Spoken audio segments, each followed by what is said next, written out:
Good morning, Sarah. I thought I'd be the only one digitally here. I thought so too. Yeah, but I'm happy that there's someone else joining me. I'm still trying to figure out this new Monday routine. So maybe I'll be able to go in person next week. Just trying to figure it out. We're still staying quarantined with that new baby and for the 6 weeks postpartum for my daughter because that's still a high risk zone for her. So we're just hanging out at home. Yeah, that's really nice. Do you have like all of your classes that let you do that? Yes. Oh, good. Yeah. I only have one technically that's like always virtual for like the whole semester. And so the other ones are just kind of, you know, at the discretion of the professor. So, I'm already finished with one, and then there's this one, then a virtual one. The other one's a weekend one in March, and we'll wait and see if they have us coming in person. which one is that? The filial therapy. Oh, I don't know. Okay. Yeah.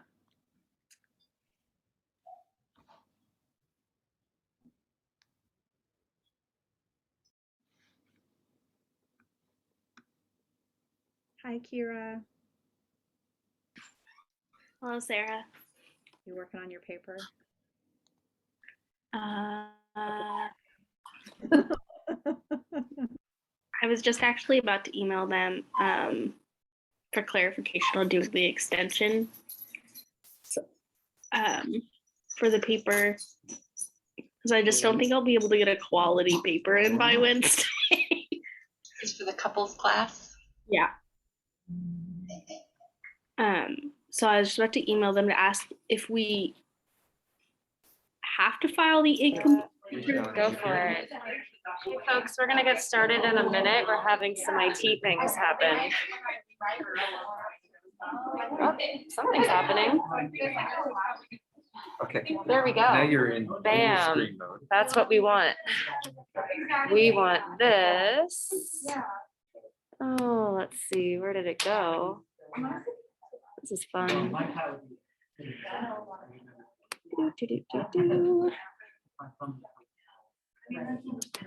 We want this to be over there.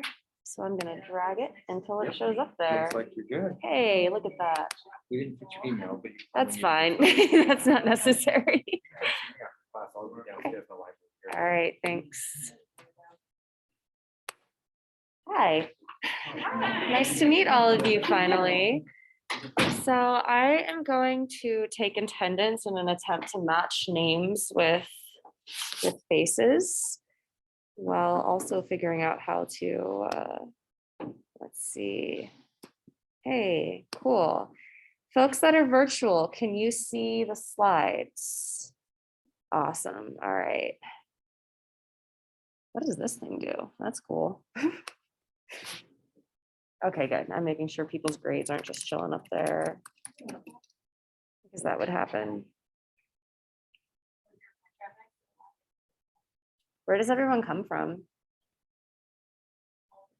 Okay, that's a commute. All right.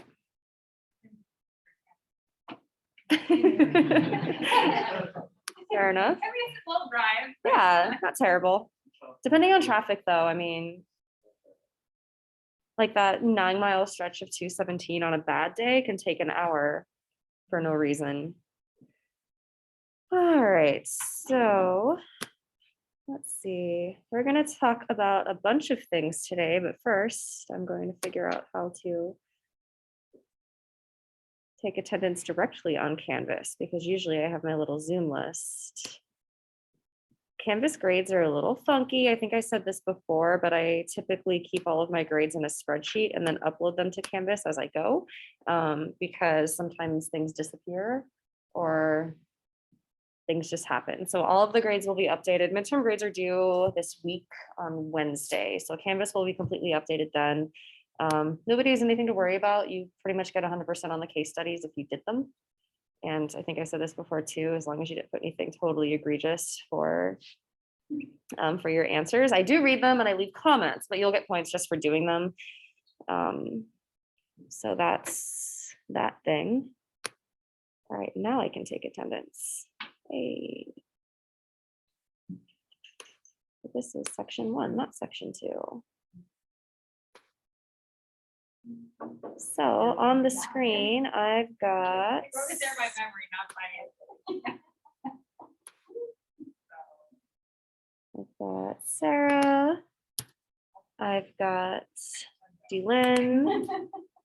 I've got Kira. Okay. I've got, who's this? What's going on here? That's Rebecca Stolzis.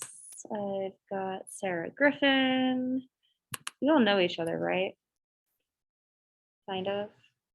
Cool. All right, I've got Logan, whose last name I should know, but don't. It's Patrick. You're muted. I don't think so. Okay, there we go. Try again. It's Patrick, Patrick. I should definitely know that by now. Oh, now we're out of order because every time somebody talks, people move around, so that's fun. I've got Nancy. I've got Megan. And Trent and Amanda. All right, so Camille. Cool. Kesley. Awesome. Laura. Victoria. Cool. Megan is there. Michelle.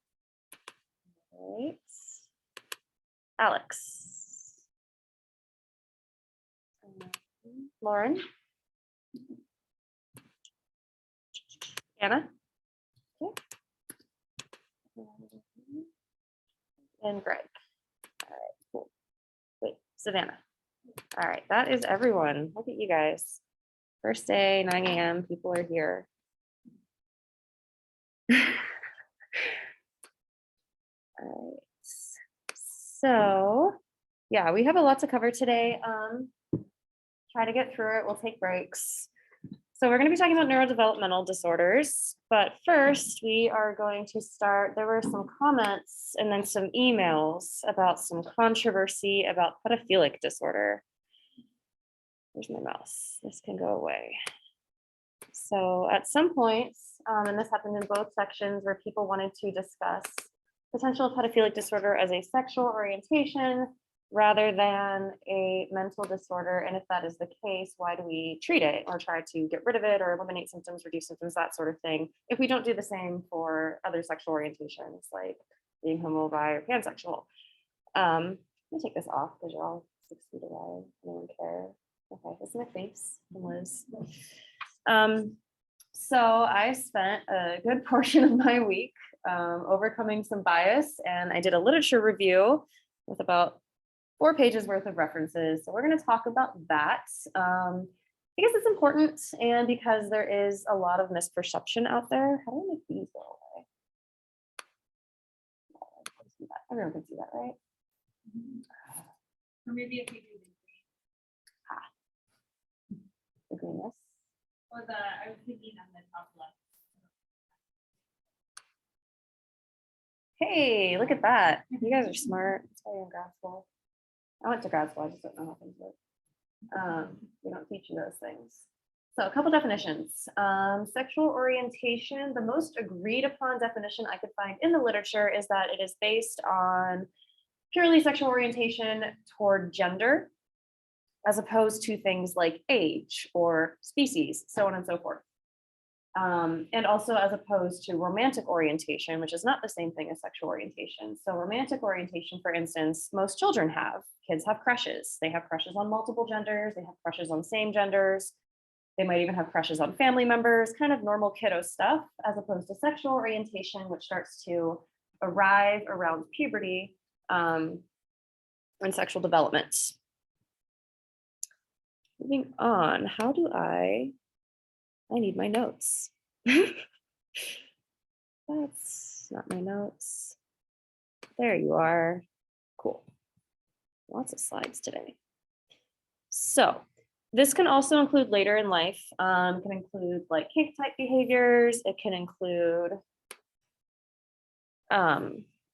other types of sexual behaviors, but the main thing is that it is always consensual and that it is all around orientation toward the other person.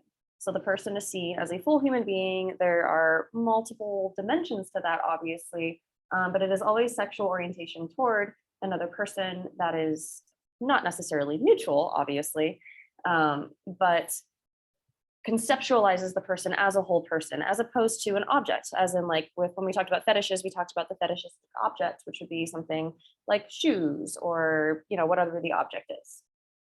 The pedophilic disorder, we want to differentiate that from pedophilic behavior. So we discussed the DSM criteria for pedophilic disorder already. So all of, cool, now my chair's exploding. So you already know the DSM criteria. There are people who meet criteria for pedophilic disorder who do not necessarily engage in pedophilic behavior, which we will sort of mismatch the terms child sex abuse with pedophilic behavior. And that includes everything ranging from imagery like child pornography to actual physical child sex abuse. There are also people who engage in pedophilic behavior who do not meet full criteria for pedophilic disorder. And we'll kind of talk about the differences there and why that is. So the thing with the behavior is that it is typically based on some sort of abuse situation. So the person isn't necessarily getting their rocks off based on these sexual objects, but they are enjoying the lack of power, they are enjoying the lack of consent, they are enjoying the use of force, the use of coercion, those sorts of things, as opposed to enjoying the person themselves. So what we see with pedophilic disorder is very, very similar. Even if the person's not engaging in behavior, they tend to conceptualize the child more objective as opposed to another person. So it's like a fetishistic object in that way, like a pair of shoes or lingerie or whatever, where we actually see things in the brain, and we're going to talk about that, where unlike with other, or I shouldn't say other because this isn't a sexual orientation, unlike with sexual orientation where we see parts in the brain light up like mirror neurons and empathy centers and things that indicate that you're viewing the other person as a full human being, as another living thing, as opposed to perceiving them as an object. So I have had the interesting experience of working with lots of sex offenders ranging from juveniles to adults. And one of the things that you will also notice if you go into forensics, when you work with people who have engaged in child sex abuse behaviors, the way that they talk sort of matches what we see in the brain. So they talk about the child as an object. They talk about the pursuit, the coercion, all of those sorts of things. And we also see this huge overlap with antisocial personality disorder, which makes sense in the context of lack of empathy, seeing others as objects, exploitative, that kind of thing. There were several arguments for trying to say that pedophilic disorder is a sexual orientation. One of those was that, well, it arises during puberty, and so does sexual orientation. And the counter argument to that would be lots of things start during puberty that have nothing to do with sexual orientation, right? Schizophrenia tends to start during puberty. Cool. You might start growing hair in weird places during puberty. Probably doesn't have a lot to do with what gender or sex that you're attracted to. So there's that whole correlation is not causation thing. Moving on from that. So there's also an argument about historic precedents, this idea being that because it's happened historically or because it's been seen as appropriate historically, or at least accepted historically, that must mean it is a sexual orientation. So when we look at pedophilic behavior in historical context, for instance, among ancient Greeks, there is a lot of really, really specific cultural nuance that goes into those sorts of things. So often, and we see this too, even in some current cultures, I know we talked a little bit about Papua New Guinea and this sort of over-reporting or overzealous reporting for various reasons. One of them being these sort of racist perceptions of different behavior or attempting to extrapolate behavior based on some observation and then come up with these other explanations for it. So we do see that there are instances in history where it's acceptable to engage in pedophilic type behavior. That is not necessarily the same thing as pedophilic disorder. So child sex abuse behavior is child sex abuse behavior regardless, but not everyone who engages in that behavior has pedophilic disorder. So if we look at ancient Greece and we look at the writing, especially, you'll find things like discussion of these types of relationships. And again, not condoning those types of relationships, but it was tended to be less about sexuality and more about power, more about these well-intended but grossly misguided perceptions of mentorship, things that would happen in the priesthood or in temples, where people are taking young people, typically young men, under their wing and teaching them all about life, including sexuality. So it wasn't necessarily perceived as being a sexual only issue. And again, not justifying that behavior, but looking at it in sort of the full cultural nuance. More recently, starting in the 60s and 70s with gay rights and LGBTQ activism, you have a lot of folks who are engaging in what they refer to as man-boy love, man-child love, that kind of thing, and attempting to reframe that as a sexual orientation to gain the same civil rights that we grant LGBTQ communities. The LGBTQ community has never been okay with that sort of infiltration, for lack of a better word. And there has been, despite what you might see in the news or the sort of identity politics, rage politics type discourse, those two things are very, very, very different. So despite the attempts of people, say, who identify with pedophilic disorder, or what we now call minor attracted persons, which we'll talk about in a moment, that is not considered to be part of the LGBT community. It is not considered to be an oppressed group. It is not considered to be a group that's experiencing marginalization, so on and so forth. So moving on from that, minor attracted persons is a relatively new term. It's been around since about the 90s, and these are people who have pedophilic disorder, but are trying to, again, reframe and redefine and say that they're attracted to minors as opposed to attracted to children. What's the difference? Anybody? Well, maybe puberty. What's that? Somebody here said something. Maybe puberty, like somebody can be post-pubescent and still a minor. Yeah, so that's really where they're trying to reframe or redefine. So culturally, we've decided that child sex abuse is child sex abuse regardless, right?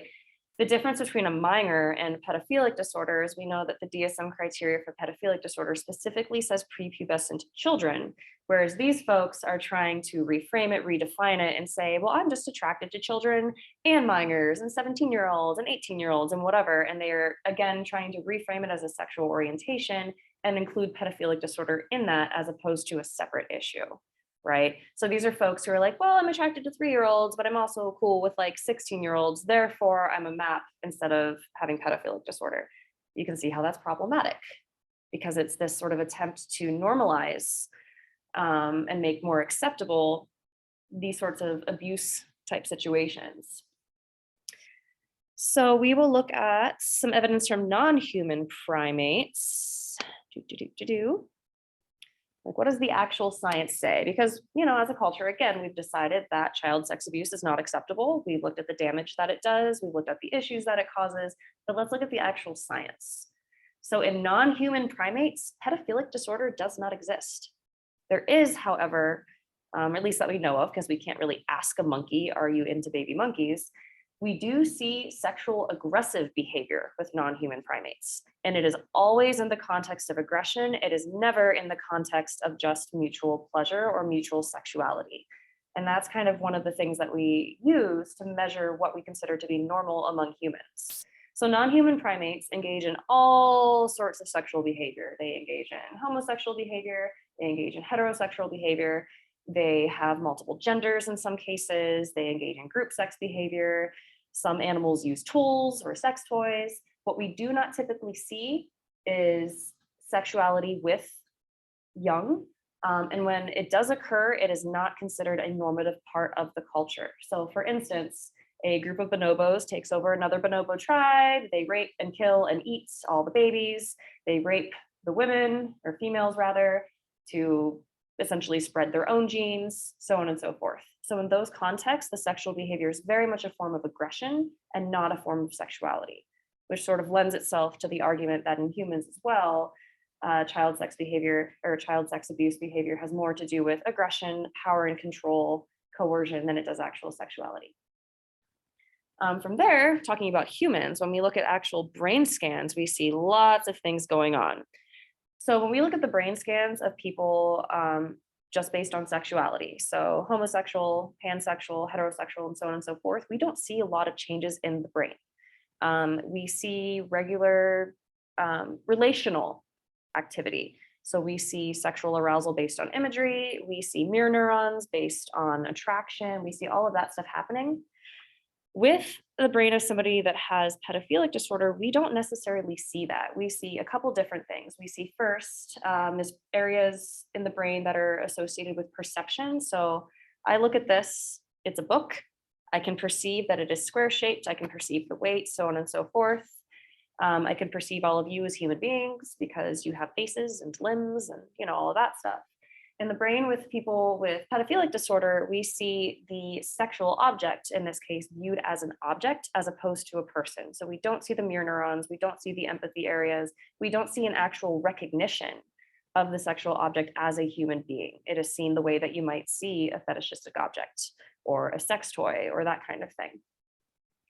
In folks that actually engage in pedophilic behavior, we see all sorts of other changes. So we see problems in the parts of the brain that are associated with impulse control. We see problems in the parts of the brain that look a lot like addiction. So your GABA areas, your dopamine pathways, all of those things that you've learned about in your addiction classes. And that's why treatment becomes really, really important. And treatment isn't pleasant, right? So somebody had brought up conversion therapy. We know that conversion therapy, at least the way that we talk about it when it comes to healthy sexualities, isn't effective. We know that it is actually worse for people because it leads to things like suicidality and shame and guilt and all of these other issues, and it doesn't actually change their sexuality. So we know that it is actively harmful. It's not really relevant to pedophilic disorder because pedophilic disorder, we've already talked about, isn't a sexual orientation. And so conversion therapy, or at least what we might think of it, is not going to be helpful. What can be helpful is things like learning empathy building exercises, doing CBT, doing CBTP, which is made for psychosis, but has skills that can be used with pedophilic disorder, like reality checking, engaging in the environment in sensory ways that help the person do grounding work, that sort of stuff. You're also going to want to do some harm reduction, or in this case, harm prevention. So because we know that pedophilic behavior is very similar to addiction, even things like looking at child pornography can still be harmful, right? So it's harmful to the people in the media, but it's also harmful to the person who's utilizing it because it activates that addiction part of the brain. And we know that with addiction, people build tolerance and then they seek out continuously increasingly stimulating behavior. And so that's why even when we talk about harm reduction, we don't want our clients looking at child pornography, even if it's animated and doesn't involve real people, because it activates those parts of the brain. And over time, they will seek out additional stimulation, which could very well lead to things like child sex abuse. I think I kind of communicated that poorly while we were talking about it last week. I think I talked about it in ways that indicated similarity to conversion therapy, but I want to make it clear that those are two very, very different things. The last line of treatment, and this is really problematic, is through medication. So there are states that do this mandatory for offenders, but there are also places that will do it for people that seek it out. So let's say you have somebody that has pedophilic disorder, they've never engaged in the behavior, but they're really distressed by it. They might seek out some kind of medication or hormone therapy that helps limit their sexual desire, helps limit arousal, all that kind of stuff. It's problematic because with any kind of medication that causes a disruption in a person's identity, you know, whether that's their ability to engage in sexuality or whatever it is, that's going to be distressing. And the part that's icky and that we don't really like to talk about it is that there are lots of medications that do that, right? So somebody with schizophrenia might be on medication and it totally screws up their body. And if it's the only thing that treats the schizophrenia, you have to work with that person to figure out if that's worth it to them, right? So when we talk about things like hormone therapy or what used to be called chemical castration, which is a really sort of extreme term for it, it's really up to you and the client to decide if that's a good course of action for them. Like if other therapies aren't working and if they are really distressed by it, or in the situation where, you know, the person is court mandated to engage in medication, which we also see with other mental disorders. We see this at the state hospital all the time. If the person is considered a danger to themselves or others, all of that stuff. In Oregon, we even had a Oregon circuit court case several years ago, Cell versus the state of Oregon, that even allows us to force medicate people to help them become trial competent, to get them to the point where they can even be found guilty, not guilty, guilty, except insanity, so on and so forth. And so this idea of mandated medications, even though it's uncomfortable and icky, it's not a new one. And it happens, right? Like, it's unfortunately with any, with a lot of illnesses, there are going to be treatments that don't feel good. And there are going to be treatments that aren't fun. Like if you work with people who have multiple sclerosis, they're going to be on medications that really, really, really suck. Sometimes even antidepressants suck. And so as icky as it feels for people to think about medicating something like pedophilic disorder, sometimes it's necessary.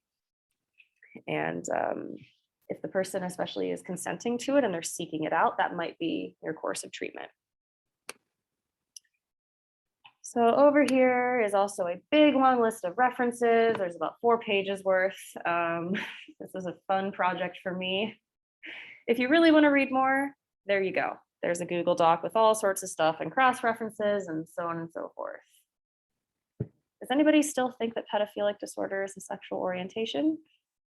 And no shame, right? If you've done your own research and you have better data than I found, please share that. It's something that we need to talk about.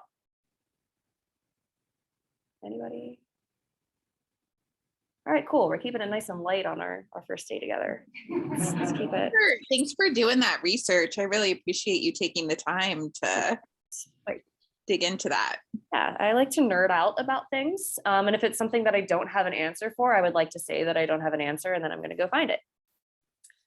So on that pleasant note, let's take like 5 minutes and not think about pedophilia anymore. Sound good? Cool.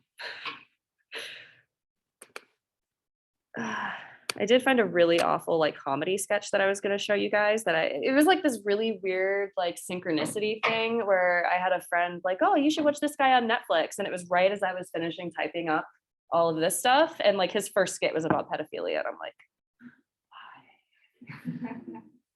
humor is a great way to cope. And, I haven't gotten fired yet and I'd like to keep it that way, surprisingly.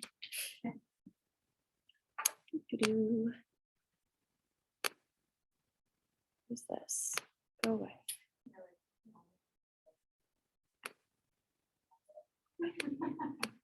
Why? Where's my Zoom stuff?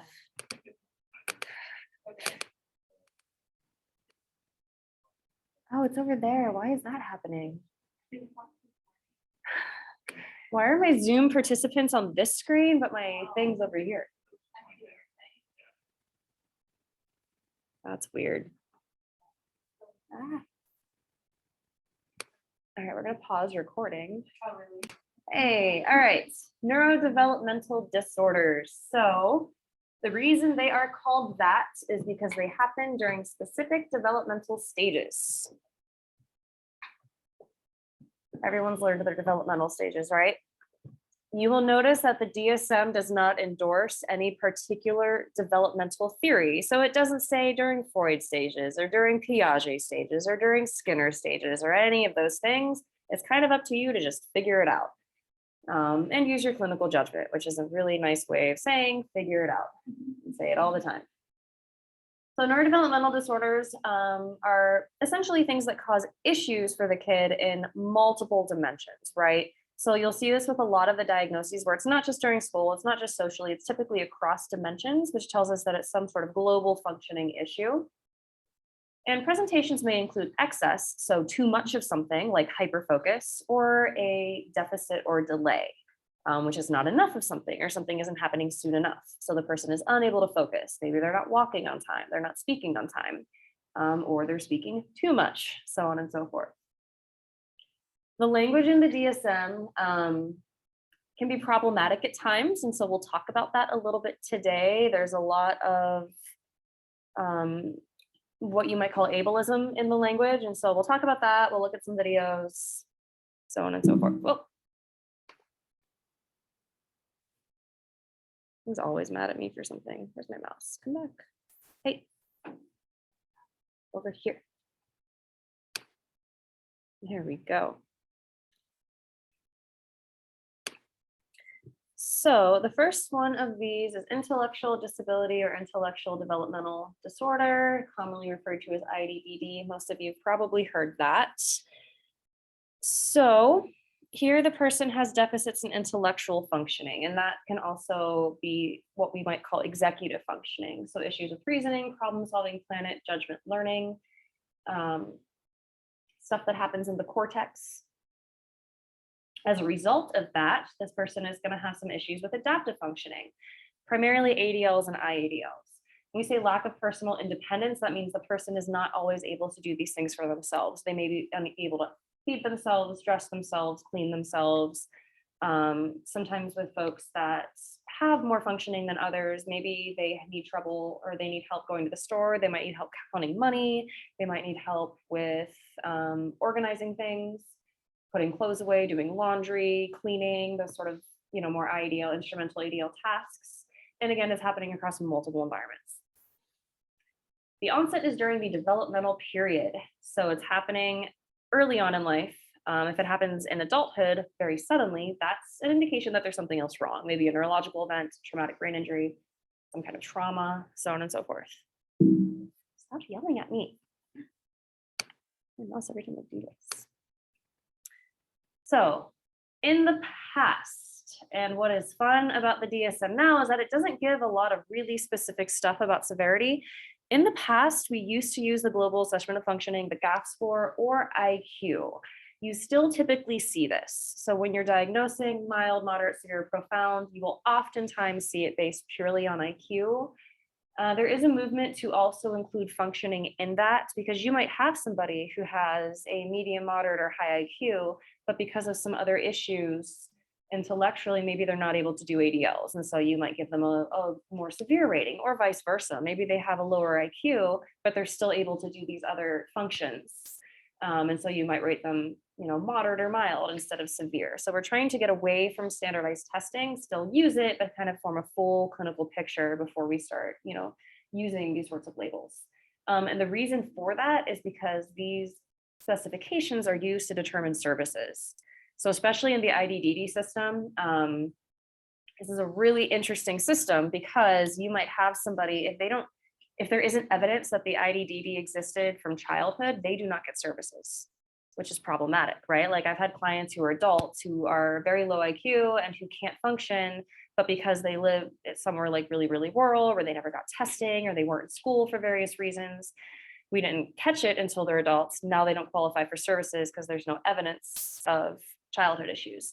And so lots of stuff there. We want to be really careful with how we rate people, because it does determine what kind of services they get. Somebody who's really considered mild, for instance, might not have access to supportive housing or different things like that. It's based on the state, it's based on the county, so on and so forth. So definitely some consequences there. Unspecified. So this is over the age of 5. And this is where we see people who are, it starts to happen over time. So this is unlike something like Down syndrome or another genetic disorder, where for whatever reason, this person is IDDD and it's not due to some other kind of, clear physiological reason, you would give them an unspecified diagnosis. So basically everything that isn't in the following slides. There are more specific descriptions for severity here, page 319, that you can read. They're still not super, super specific, but they give you a little bit more idea of how you might diagnose. You see this more in folks that are diagnosed older, because you don't have things like genetic testing available. So IDDs tend to be just different among different people. So they're heterogeneous, right? They don't look the same for every person, unless there is some sort of shared feature, right? So with trisomy 21 or Down syndrome, we might see shared physical features, but the actual impairment, quote unquote, is going to look a little different for different people. And the way that the impairments manifest are going to look a little different for different people, because we know that especially IQ is influenced by so many other things, like prenatal and perinatal factors. It can be IQ changes based on childhood nutrition, education, all of those things. And so while you might see some common features, it's important to remember that not every person who has an IDDD is going to be exactly the same as every other person who has IDDD. Typically, we diagnose these prior to age 2, because there are things that aren't happening that we expect to happen. So walking, talking, all of that stuff. Can be diagnosed at birth. So if it is some kind of genetic issue or perinatal issue, obviously when the child is born, you're like, oh, that happens. And you might want to wait, right? We're not going to diagnose severity until we actually see what's happening, until the person doesn't meet certain milestones. Because maybe, you could have somebody who's born, say, with a cord around their neck and they have oxygen deprivation, but later they turn out to be fine. So we might say like an unspecified, and then as they get older, we can do more testing, or we can even drop the diagnosis because we don't actually know yet. And it can be diagnosed later, right? So again, you have adults or older kids who just never got diagnosed for various reasons. Fairly prevalent, so 1 out of 100. Severe is about 6 out of 1,000. Risk factors, so genetic, again, specific syndromes. These do, again, tend to have shared features. So does everyone know what a phenotype is? All right, so the genetic expression, right? Could be behavioral, could be mental health-wise, could be actual learning needs, tends to be physical or physiological. So you'll see specific physiological features that are associated with different genetic syndromes. Risk factors could be prenatal. So something like having a very serious infection during pregnancy. Infection of the placenta can be an issue. Infections like meningitis, mumps, measles, anything neurological. It can be due to medications, environmental toxins. Substance use is kind of the one that comes up most commonly, or that we discuss most commonly, but it doesn't have to be. And then perinatal issues. So things like oxygen deprivation happens for all sorts of reasons. Mother's heart rate drops, that can cause issues. O2 deprivation due to the cord being wrapped, being stuck in the birth canal, all of those kinds of things can increase the risk for IDDD. And again, you might not necessarily diagnose it during birth, but you would want to keep an eye on it, right? You're going to monitor this kid to make sure that they don't start to develop these issues and do some early intervention to help prevent them from developing those sorts of issues.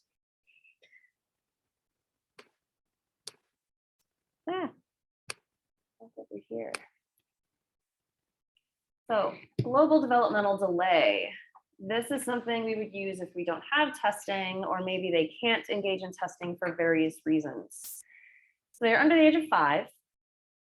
Again, so we're looking at early childhood, and they're not meeting developmental milestones, but in multiple areas. So it's not just intellectual, maybe it's also motor, could be speaking, could be reading, all sorts of different things happening. And we're going to continuously reassess this child. A lot of folks with global developmental delay grow out of it. And sometimes it's an early precursor to something else. Sometimes it's a precursor to an IDDD. Sometimes it's a precursor to something like autism, and we just haven't been able to measure yet. It could also be a precursor to other types of mental health issues. So with schizophrenia, for instance, there's more and more evidence coming out now that there are issues around trauma, especially maternal trauma, that increase the risk for schizophrenia developing later, but we tend to see some symptoms very, very early on, and it might manifest by things like not being able to speak at what we consider to be the normal age, things like that. And then unspecified. So this is, again, over the age of 5, and they can't undergo assessments for whatever reason. So let's say they're blind and I live 100 years ago and I haven't come up with ways to assess this person using my words because I'm super ableist. But we do still see this happen, right? So I had an individual I worked with at the prison who was deaf, and he was never taught sign language as a child. And so he never really developed the ability to communicate until much later. And it was really unclear because he had those communications issues. We couldn't do testing to see if he was actually intellectually disabled or not. So IQ tests were not valid because of that communication issue. Problematic stuff. And again, it does happen. Like, we would like to think that it doesn't happen because we live in a modern world, but if you work with certain populations, you will see these things because of lack of resources and lack of access, abuse, all of those things. Let's move on to communication disorders. Question. Is this a common issue with people who are blind as well? So not just deaf, but because I knew of somebody once who they had a developmental disability and they were also blind due to an issue with oxygen deprivation at birth. So I'm wondering if maybe that was kind of part of the issue, was they had a hard time communicating that. It very well could be. So when we talk about things like blindness or deafness, most of what we're talking about is accessibility. So like if someone's blind, I'm not going to give them an intelligence test that requires visuals, right? Which sounds really obvious, but for a very long time we did that. And we'd be like, oh, well, they failed this test because they couldn't do it, therefore they must be intellectually disabled. And we do know that these things can also co-occur. So if it's due to some sort of neurological issue or something like oxygen deprivation, then absolutely. We see this a lot with meningitis. Kids that have meningitis can develop deafness as well as intellectual disability as a result of the meningitis. So you can have these multiple things happening because they are in proximity to each other.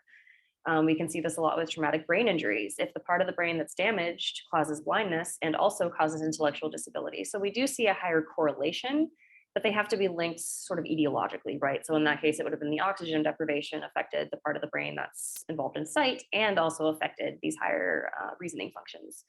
But it just depends. Again, there's really no one size fits all thing.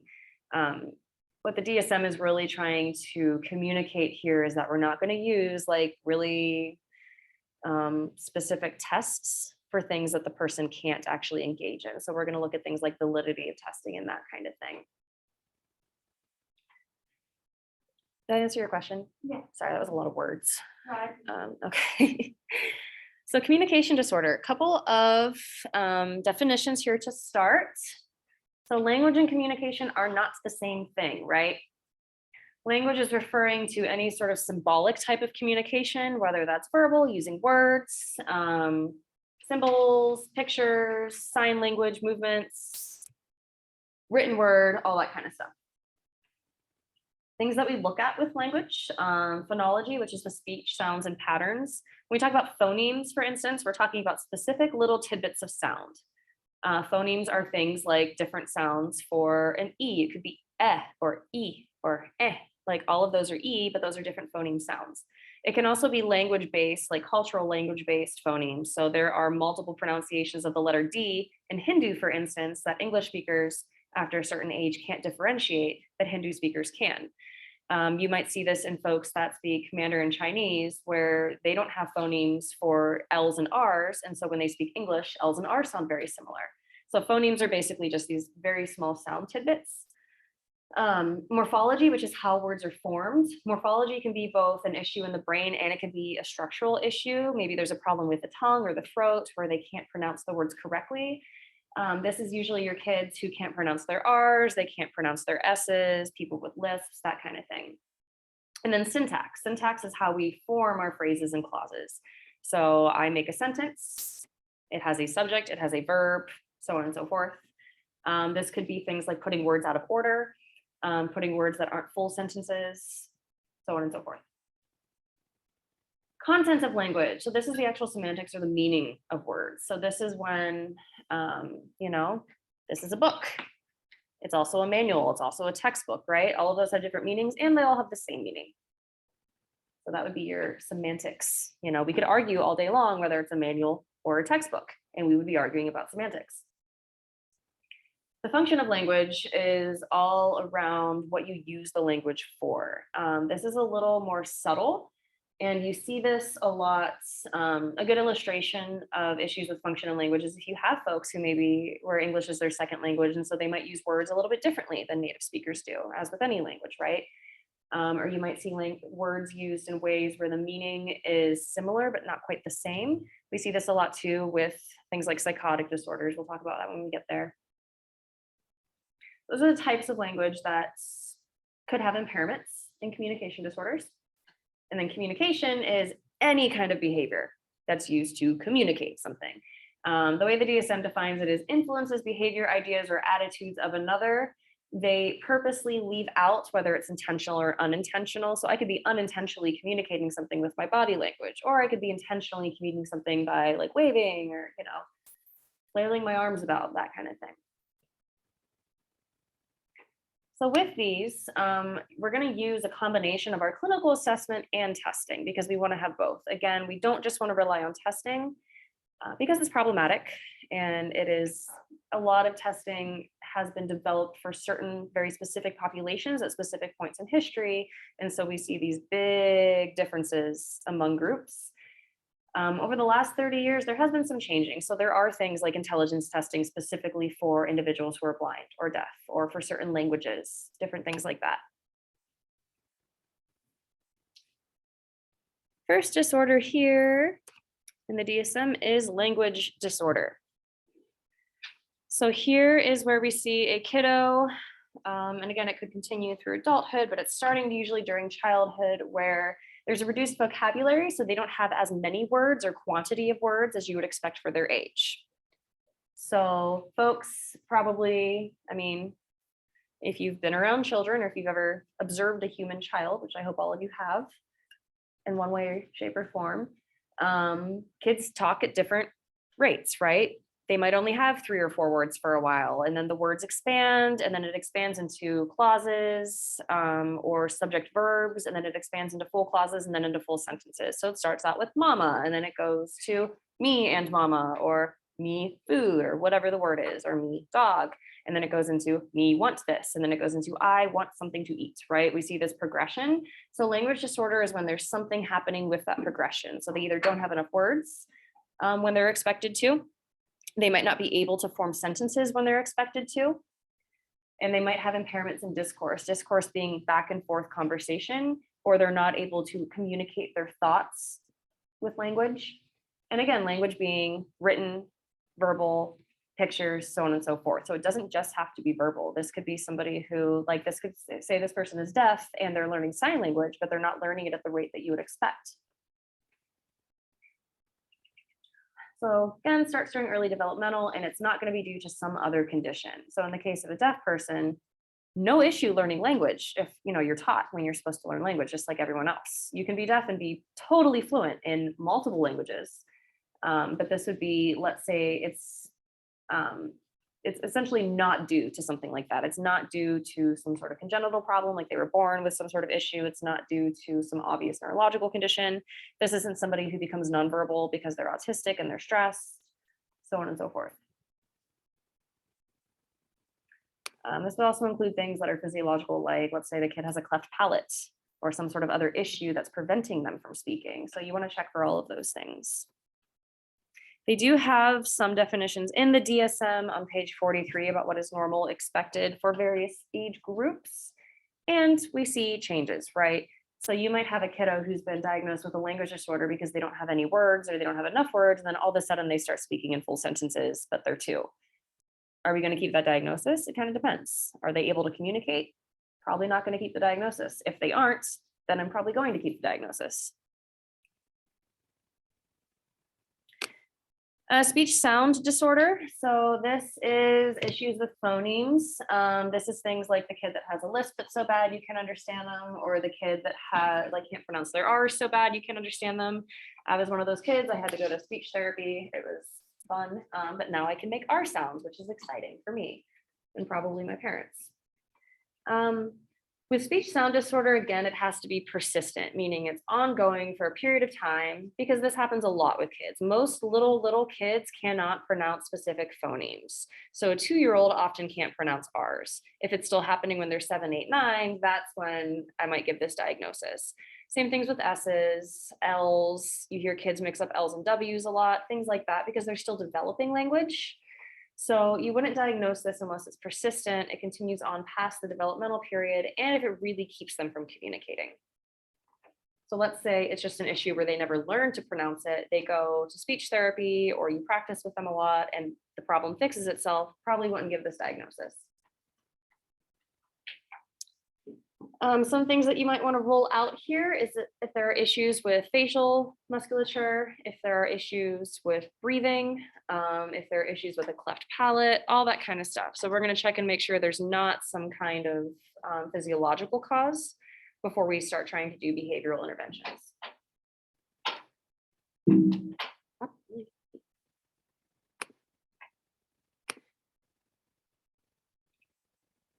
All right. They give 2 different specific types. So social communication is just what it sounds like. This is issue speaking in social situations. And it's not saying that they don't have issues when they're not socially communicating. which is sort of contradictory because communication, we've already discussed, requires attempting to, engage in some sort of message sending to another person or thing. But these are kids who they're not able to engage in conversation, and they're not able to communicate or express themselves, I should say, express what they're feeling, what they're thinking, so on and so forth. So we would add a specifier there. The next would be child onset fluency or stuttering. We will talk about both of these a little bit more in a moment.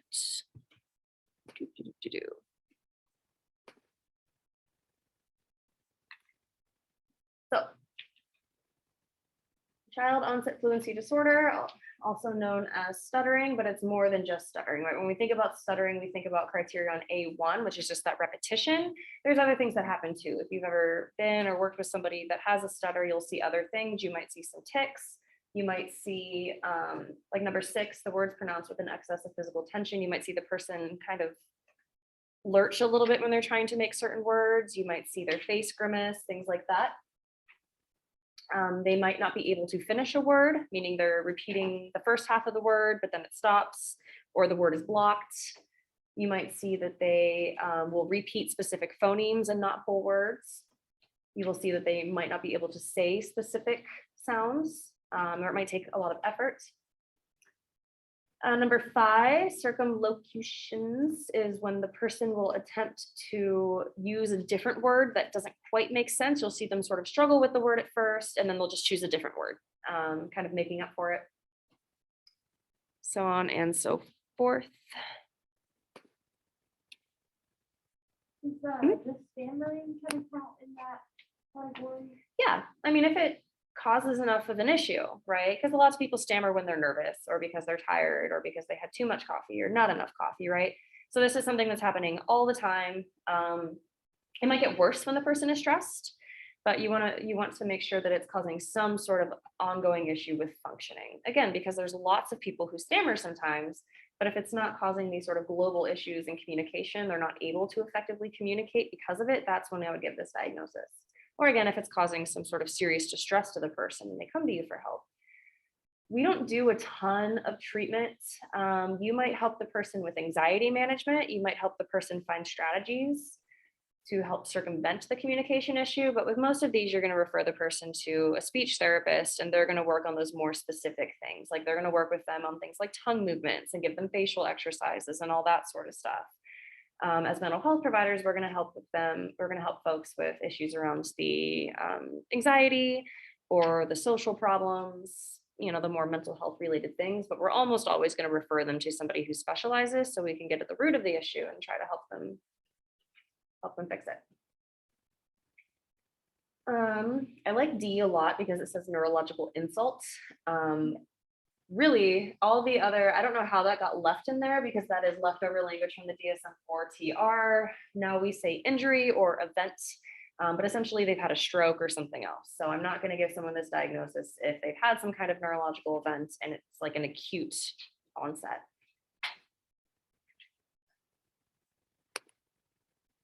And then the communication disorder.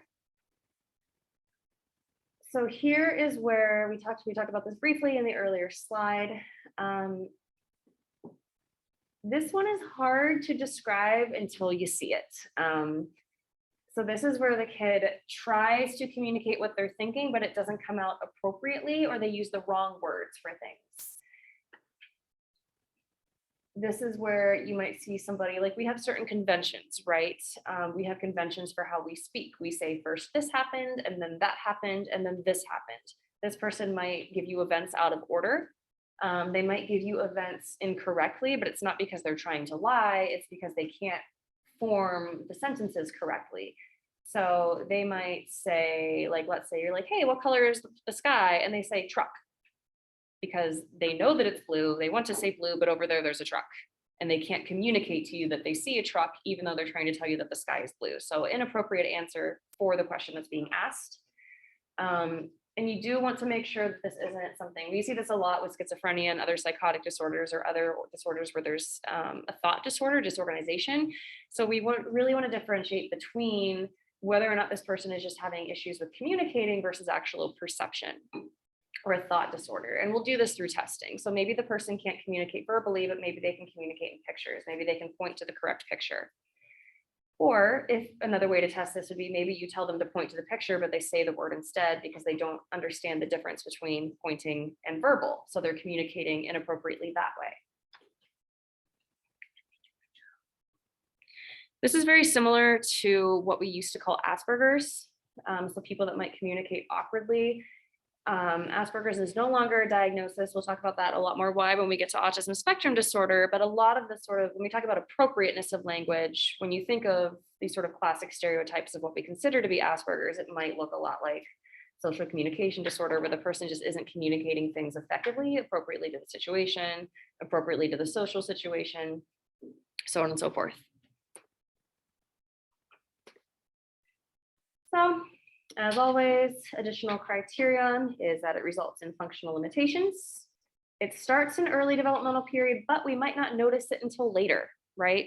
So I'm not going to diagnose a 1-year-old because, you know, the expectations for a 1-year-old are very, very different than for a 2-year-old, a 3-year-old, a 4-year-old, a 5-year-old, so on and so forth. I just have a quick question. So like in the criteria, it talks about there might be like difficulties with like greeting somebody, right? So and I know we'll get more to like autism spectrum disorder, like saying. But so like with this, so is it that they don't have the words to say hello, or they're just like socially, like they're not even interested in like communicating with the person? Could be both, which isn't a great answer. You don't see this diagnosed often, I think, for that reason, because the criteria are pretty ambiguous. So this is basically things like they could be autistic, but we don't know because we only see the social deficits. And you don't see the full range of deficits like you do with autism spectrum disorder. So when it comes to greeting, that's a very specific example that's in the DSM because it's one of the most common things that you see. So a person walks in the room and let's say they go to greet the person, but they do so in ways that aren't considered to be culturally appropriate or language appropriate. So instead of shaking their hand and saying hi, maybe they stand back here and they like look behind them or something like that. Or, you know, but they're not doing this for some sort of purposeful reason. They're not ignoring the person. It's not because they're preoccupied. It's because they don't know how to greet the person appropriately. So there's this piece there that has to do with acknowledgement. There has to do with observation, perception. So very similar to autism in that way. But there's not a great definition. If you look for videos for social communication disorder, you will have trouble because a lot of them will say, this person is autistic and has social communication disorder, or this person is IDDD and has social communication disorder. And you want to roll those things out, right? They're listed in the DSM as rollouts. Unspecified communication disorder. So as always, this is a presentation where there's some symptoms, but they either don't meet full criteria or we don't have testing, and they don't meet full criteria not only for the other communication disorders, but for any other neurodevelopmental disorders. We also want to differentiate things like selective mutism, which we've talked about before, I think. Have we talked about that yet? Yes, we did. Or things like being catatonic, so on and so forth. This might also be something where we think that there's something going on, but we're waiting to see what happens with the child developmentally, because maybe it could be the kid who doesn't make words, but then they start with full sentences, and we're going to keep an eye on it and just see that things continue to progress normally. And on to autism. So criterion A, this is the one that we would typically refer to folks that had Asperger's, but we now again have included this into a spectrum. The current thinking, at least among the autistic and neurodivergent communities, rather than a spectrum that's less autistic to more autistic, we try to conceptualize it in this 4-quadrant spectrum, which includes things like rigidity, social, sensory, all that stuff. And the thought is that people are in various places on that spectrum instead of just being more or less severe or lower or higher functioning. That kind of language is typically rejected in the community, although you do still see it in the DSM, and you do still see it in treatment. So one thing to note. Can I ask a question? So then how do you indicate, I mean, there are different levels of severity, right? I mean, you do have high functioning people and lower. I'm probably being completely like ill-informed here, but like, how do you then indicate in your diagnosis, this person can go to school, go to work, function, have a job, versus this person has extreme sensory sensitivity, you know, like how do you do that? So there is a chart in the DSM that gives some examples of how you would specify severity. I'm really only talking about the difference, not between diagnosing, because you have to diagnose based on things like the DSM and insurance and so on and so forth. I'm talking more about how in the neurodivergent community, there's a lot of rejection of that kind of language, because the idea of being high or low functioning tends to be based on environment. So for instance, you might have somebody who's really, really low functioning based on different environmental stimuli, but then you provide accommodations and all of a sudden they're doing much, much better, they're fine, right? There's also a lot of controversy around autism because you have issues in functioning because we want people to be normal in some way or another, and then you get rid of the unpleasant stimulus and all of a sudden the sensory issues are better. Or you put them in situations where they're able to communicate in the ways that work best for them, and now all of a sudden they're high functioning. And we're gonna look at some videos of different individuals and what that might look like. So my point here isn't so much of like the DSM's wrong, but like, let's take it with a grain of salt. And even though we have to diagnose based on these certain criteria, let's also, when we're doing treatment, make sure that we're not, again, over-diagnosing or under-diagnosing, because it affects that person, right? Right? I remember I had a project in my undergrad where we had to diagnose a character, and my instructor basically said, don't choose anybody with autism because it's going to be complicated. Yeah. Do you feel like it's really challenging to, or I guess complicated to diagnose with autism? Or? Yes and no. So you all will have the capability to diagnose autism, and all of your workplaces are going to say, don't do it until you do neuropsych testing. Not actually necessary. There is not a requirement for neuropsych testing. It's recommended, and it's not always useful, especially in autistic adults or adolescents. So with the criteria, the DSM does say that it should be either current or by history, right? Because a lot of folks that are autistic are able to develop strategies to mask, right? Or appear to be what we consider to have normal communication, normal reciprocity, all that sort of stuff. And so you want to do a deep delve into what it looked like before they developed those strategies. You're going to want to ask their parents, siblings, you're going to want to see things from when they were a child, so on and so forth, because as an adult, they might seem a little weird, little quirky or whatever, but they've developed ways to mask some of these things that are considered to be deficits. And they can also verbalize and tell you, like, I'm okay in these settings, I'm not okay in these other settings because of this particular sensory issue, or because of this really intense social situation, so on and so forth. The other thing is that the criteria have changed pretty regularly. The early criteria were developed based specifically on white cisgender male children. The criteria will likely be expanding in the DSM-6 to involve a whole range of individuals, because we know that you can't just base criteria for something diverse based on, you know, just one specific subset of the population. Yep. I know that the ASD is something that they, like a lot of people say now that it's like overdiagnosed because it's been kind of a thing. I'm just curious your thoughts on that, like with your work in the field thus far. We'll talk about that. So there was a point in time where it might have been overdiagnosed, but it's not clear if the overdiagnosis is due to increased awareness or an expansion of the criteria, because the criteria used to be really, really narrow, and so less people would get diagnosed, whereas now the criteria are much wider. We're also seeing increased diagnoses in adults and in women now, like currently, because we're having a better understanding of what this looks like in adults and in women and in other cultures and so on and so forth. There are also certain populations that it's been underdiagnosed in. So for instance, in African Americans, particularly males, we saw this major issue of underdiagnosis, and because of all sorts of racist stuff, people might say, oh, this kid has conduct disorder, or this kid has an intellectual disability, and it was never thought to actually assess them for autism because, we would make assumptions about, well, there's kids acting this way because they're a bad kid or because they come from a bad home or they're just not as smart, all of those kinds of things. And so the diagnosis piece is changing and will continue to change.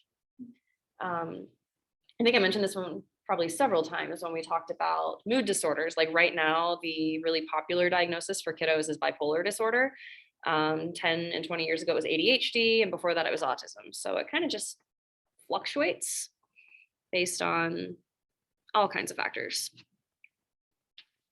I think there was a validity and stuff. With like the I guess just Yeah. like the trending of it, does that take away the validity, or is it like you have to just hope that people like that are doing the diagnosis and have enough ethics?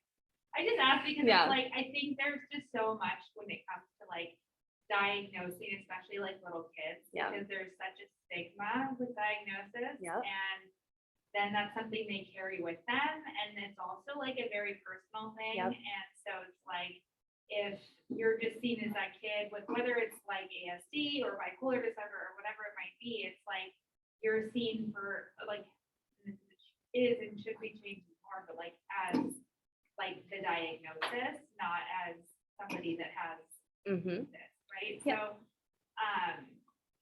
it's also like I think oftentimes like I don't know, it's just like a very like personalized and private thing. So I guess I just I don't know. Especially with like little kids, I think it's interesting how we can be like so quick to yes, you have this, but yet every kid develops a little bit differently. So Absolutely. it's interesting to me how like we as practitioners can be like I guess so quick to put a name to like maybe you're just having like a hard time at home. I don't know. Yeah. And like these are behavioral things. And yes, you sort of could fit the criteria, but I don't know. No, Sorry, I didn't mean to, like, you're go off fine. on a You're tangent, but fine. it just We makes have me feel plenty of like time. There's like a lot more to it that like we don't necessarily always talk about, like the flip side to like especially diagnosis of children. Yeah. And that is absolutely, all of those are really good points, right? And when we talk about ethics, it gets tricky because is the parent the client or is the child your client? I am really hesitant with diagnosing children. And full disclosure, I think I've shared with you that I'm epileptic. I'm also autistic. And it's not clear. Looking back on childhood, it's really, really, really obvious. But I wasn't diagnosed until I was an adult. And I've also had a craniotomy in which part of my temporal lobe, the part of your brain that integrates sensory information, was removed. So am I autistic because I had a tumor and now a lack of brain tissue? And is that why I have sensory issues? Or was I always autistic and it just happened that I also had this brain issue? Because we know that if you're born with congenital brain issues, other parts of the brain make up for it. So I'm missing part of my right temporal lobe. My left temporal lobe, totally fine. Nobody knows. So it's kind of a chicken or an egg thing. And we also know, like, I'm glad I wasn't diagnosed as a kid because treatment in the 90s was fucked up. To like full disclosure, like we're like shocking kids, like all sorts of stuff. And I had the sorts of parents that did things like, oh, it must be red food dye that makes her hyper, so like I didn't get to eat Swedish fish. You were all alive, that period, right? For a while it was thought to be vaccines, which we know is complete crap. Fortunately, I'm vaccinated and I'm not dead. But all sorts of things there. Turns out it's just autism. And I say just because as an adult, like I've learned to mask things, but there would be situations in which it would be considered low functioning. So there might be a situation, like as a kid, where I might have issues in certain places that were really, really, really sensory, not okay for me. And I would freak out, become completely nonverbal, hit, bite, scratch, etc., to try to get out of that situation. So you might call that low functioning, but then as soon as you get rid of the sensory piece, all of a sudden, totally fine. And so when we talk about things like diagnosing and functioning, you also want to do a lot of skills training, right? Like I have a kid right now whose mother has tried to give him every diagnosis under the sun. First, it was ADHD, and she went to the doctor and they're like, we're not giving your kid stimulants. Like, he's fine. He's a normal 11-year-old trying to figure out how to function in school and in life during a pandemic. Of course, he's not able to focus, right? And then they were like, well, maybe it's anxiety and that's what's affecting his executive functioning. So now she's got him on anti-anxiety meds. He comes to my office and we do all sorts of stuff. We do puzzles, we do sand tray, and I'm like, your kid's fine. Turns out the more that I get to know the kid, there are all these other issues. So the kid has a sibling who has a very serious autoimmune disorder.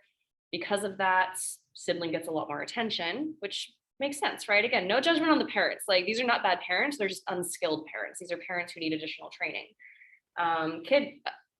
Sibling gets all the attention, this kid starts acting out. Other kid gets all the stimulation, this kid appears to be fidgety or bored, right? They can't go outside, according to the parents, because of the pandemic. Like, for this kid's birthday, he wanted to go outside and go LARPing with his friends. And I'm like, whatever floats your boat. Cool, dude. Parents wouldn't let him because of siblings' autoimmune disorder. And I'm like, so your kid's inside 24/7, not going to school. You're trying to force a prepubescent, like early adolescent, to do digital learning all the time, in addition to all these other stressors and all these other anxieties. And you're trying to give them some sort of diagnosis, say, what's wrong with my kid? And my response is like, well, there's probably nothing wrong with your kid. There's probably just something wrong with the world that he's currently living in. And again, not because they're bad parents, but because they're trying to do their best to take care of this child, and it's affecting this kid. And we're in a pandemic, and Salem Kaiser public schools aren't exactly the greatest, and so on and so forth. And so I'm on the same page as you. And diagnoses can also be useful, right? I have a friend who was recently diagnosed as autistic, and he's like, wow, all of a sudden, all these things make sense. And again, was considered lower functioning, dropped out of school, didn't do well for a while. We do see in undiagnosed populations, we see issues, and more issues in relationships, issues like getting in trouble with the law, issues at school, so on and so forth, because there might be people who need that early intervention and don't get it. There are also people like me who did pretty okay. And then later it's like, oh, this all makes sense. So, all right. Yeah, sorry. Yeah, I'm like digressing. No, I really appreciate it, and also like your self-disclosure too. And I think that it's I think it's just like really important that it's just like looked at like from the balance of like it can be helpful, and also it's like I think any diagnosis it's like has to be treated from the fact of like it's you have to think of like how it might impact them. Absolutely. Like in their life, because I think what you said like hits it like perfectly. It's like children live in like the world that are created for them. Like they don't have the same, I guess, like freedom that most adults would have. And so it's like just in knowing that, like they don't know what's like shared or what other people are knowing. And so it's like, it's you don't necessarily want to send them around with like a scarlet letter on their forehead when they're in like grade school facing other social emotional challenges, right? So anyway, just like yeah, absolutely. And I mean, that's really what this class is for, is to discuss these things, right? Because you can all go home and read the DSM, but like it's good to actually discuss the criteria.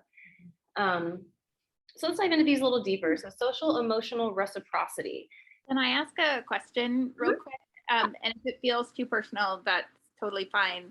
Do you think that outside of how horrible the treatment was for children who were autistic when you were a kid, do you think it would have been helpful growing up, kind of having that context to look at some things, like the situations where you felt overwhelmed and shut down? Like, would it have been helpful to know that then? There are definitely some really awkward social situations that I've gotten myself into that I probably would not have been in or would have had a safer escape from if people had this kind of awareness. So definitely. But again, it's the, two sides of the same coin kind of thing. So with the criteria, deficits in social emotional reciprocity. So what we're talking about here is the ability to engage by reading others' emotions and then responding accordingly, right? This can also be things like making eye contact when it's appropriate, not making eye contact when it's not appropriate. If this person is sad, I'm going to feel empathy for them or sadness on their behalf, so on and so forth.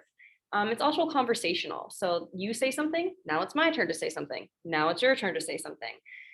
You might see, and you especially see this with folks who are younger who haven't found other ways to acquire those skills. These are things that most people do naturally as they develop, But for folks with autism, they have to kind of learn to do it manually, right?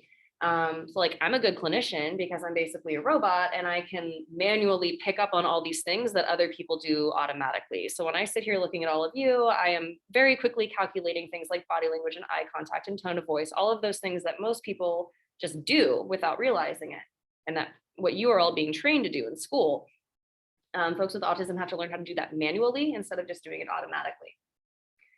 Deficits in nonverbal communication. So body language is a little off, eye contact is a little off. The person might feel really closed off. They might face away from you, or the other way around. They might be inappropriately familiar. They might be very open when they should be more closed off, so on and so forth.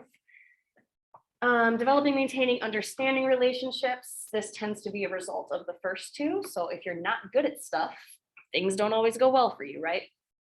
Or if you are not good at reading relationships, you might mistake people's intentions. You might have issues with trying to understand people's intentions, and then you ask a really awkward question and it makes them uncomfortable.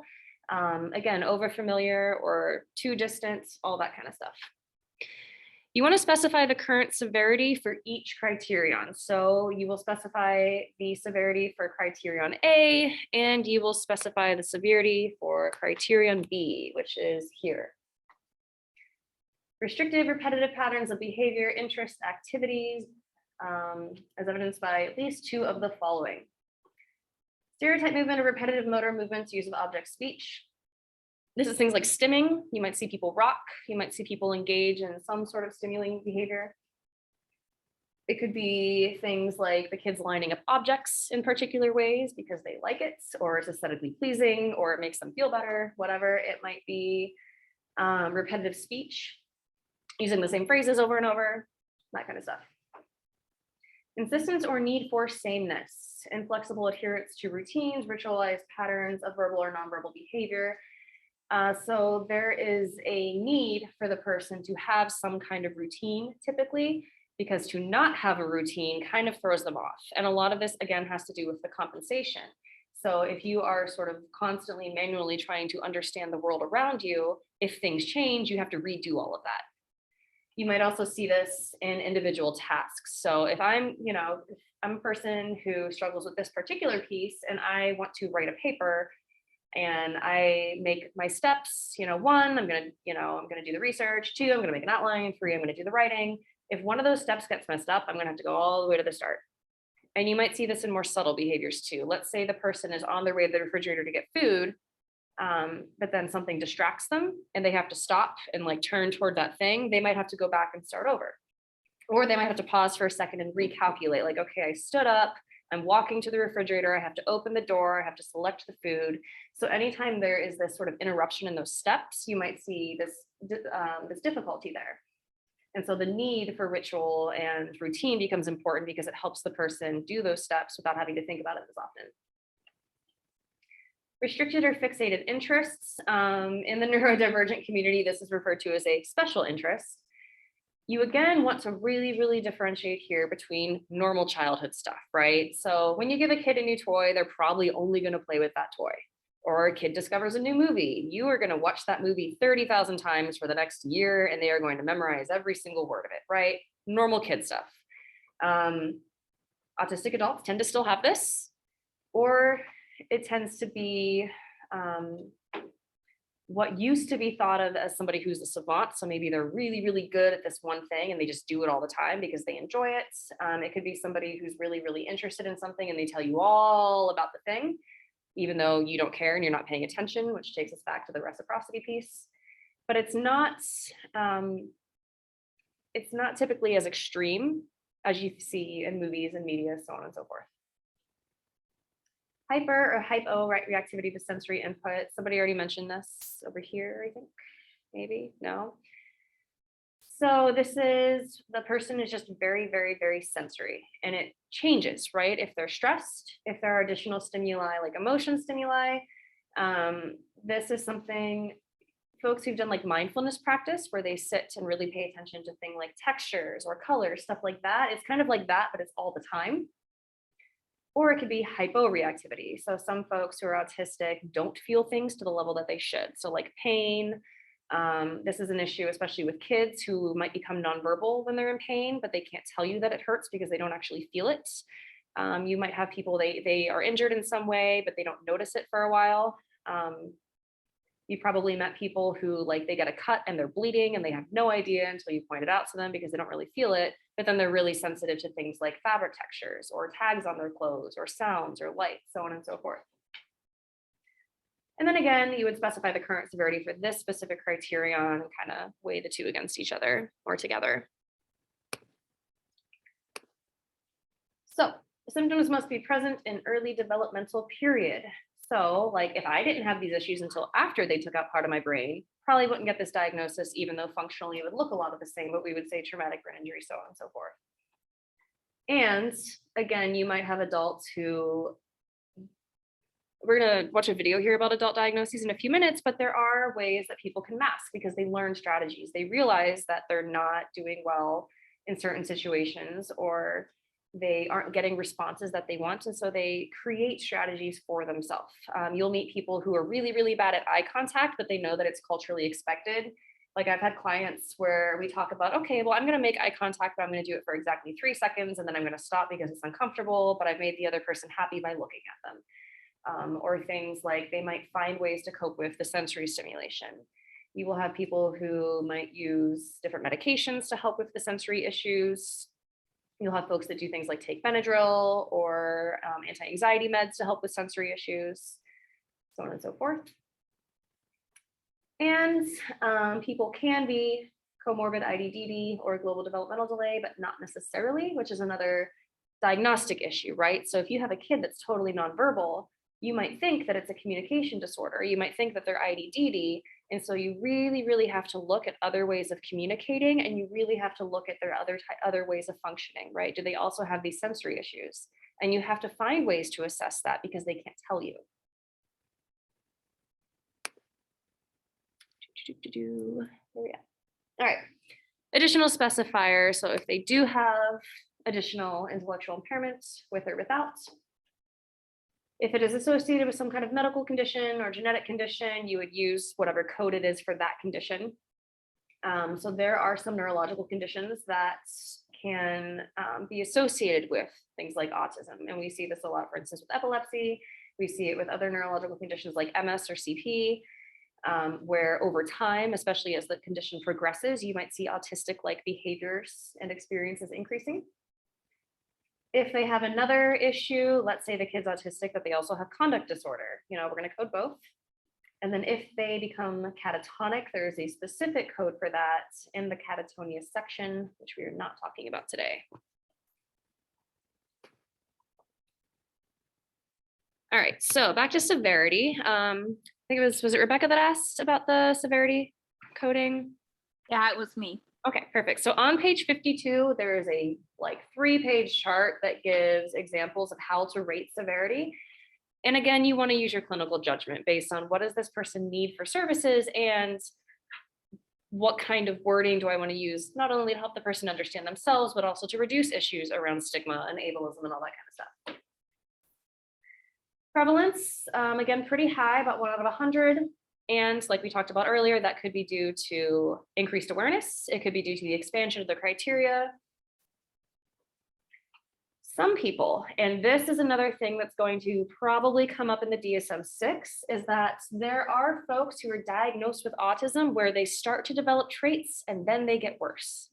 So we see this happen a lot in clinical populations where someone comes to you and they say, my baby was making eye contact fine and now they can't, now they've stopped.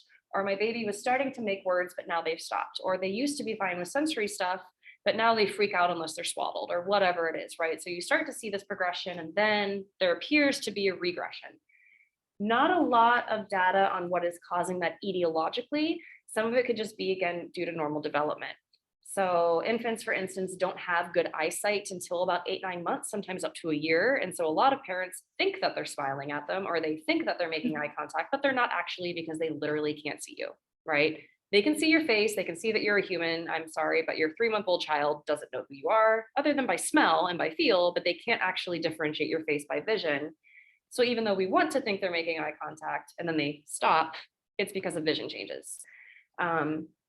Same thing with sensory stuff. I know we talked about this before, but infants and small children have more sensory nerves in their tongue than they do the hands. And so that's why everything goes in the mouth first, as opposed to gripping, grasping, so on and so forth. So we might just see changes in sensory issues, and it looks like they're getting worse, but it's actually just because different sensory areas are developing over time. So we're probably going to see more information about this in the DSM-6 because it's a relatively new development or observation. Autism is diagnosed about 4 times more often in males than females. Why do you think that is?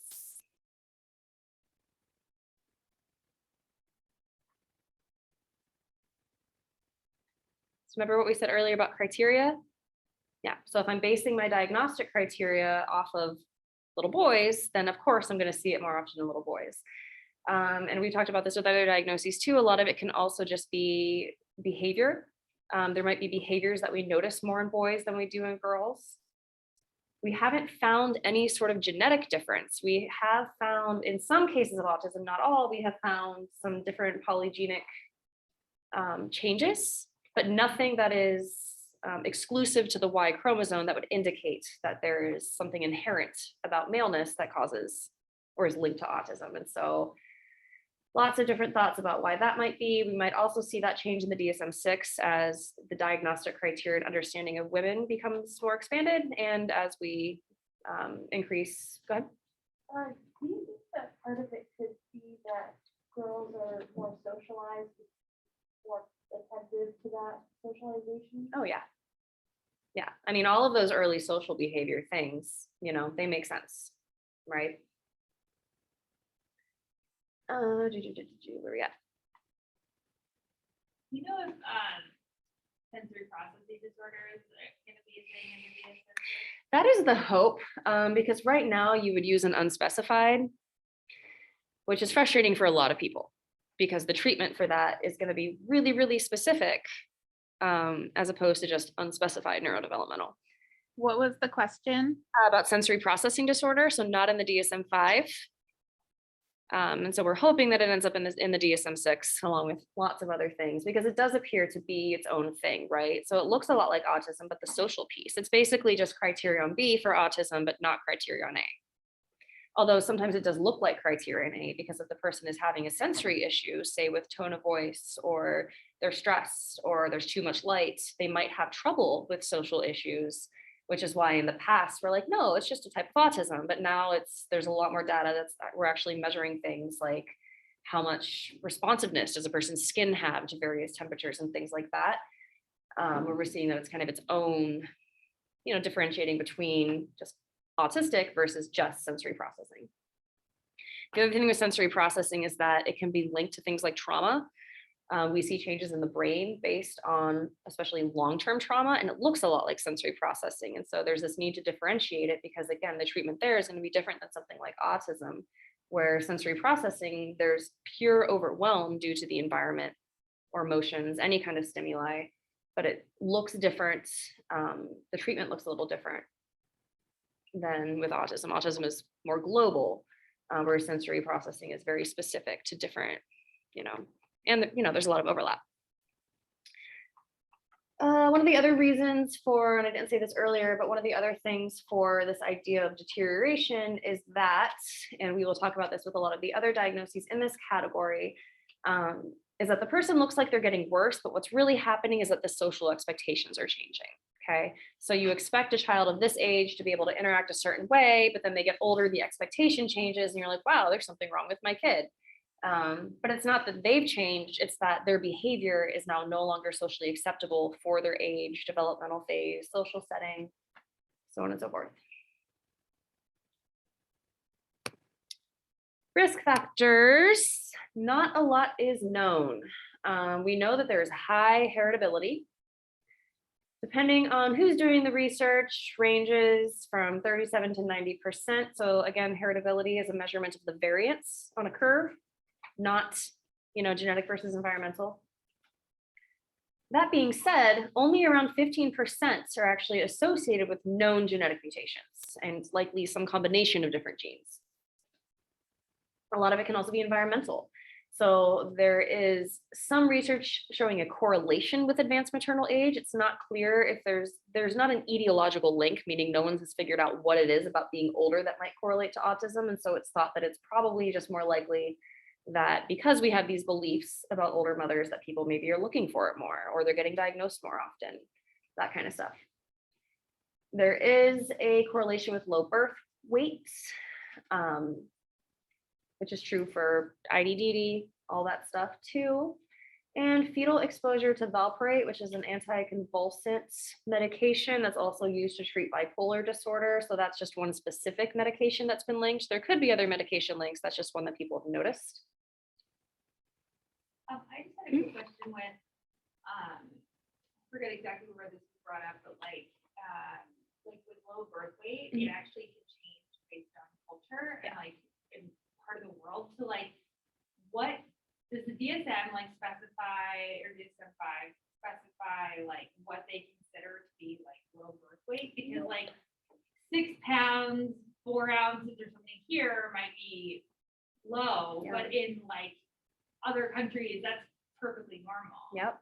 So like if we're seeing people that aren't all of the same, so that gives me genetic makeup, it's like, how do you?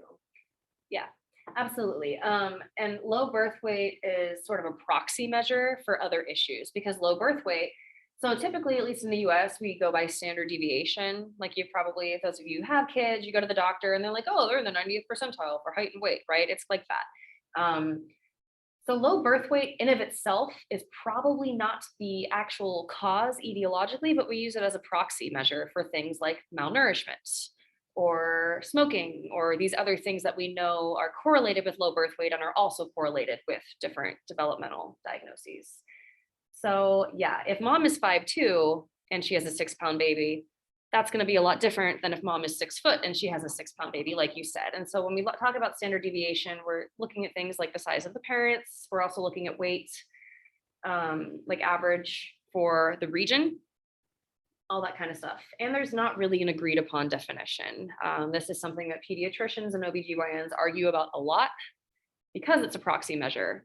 And so it's not clear if it's just being small at birth and that leads to issues, or if it's the other things that cause the fact that you're small at birth leading to these other issues. Very similar to having a larger body size or being overweight, where it's a proxy measure.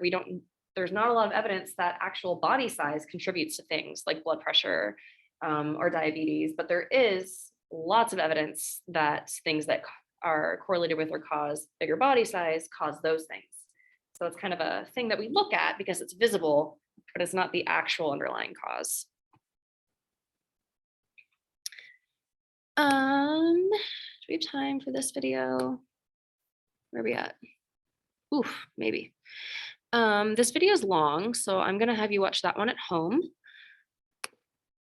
And we're gonna skip to this idea of neurodiversity versus disorders. So you mentioned earlier this idea of diagnosing and stigma, and that's really true for anything in the DSM, right?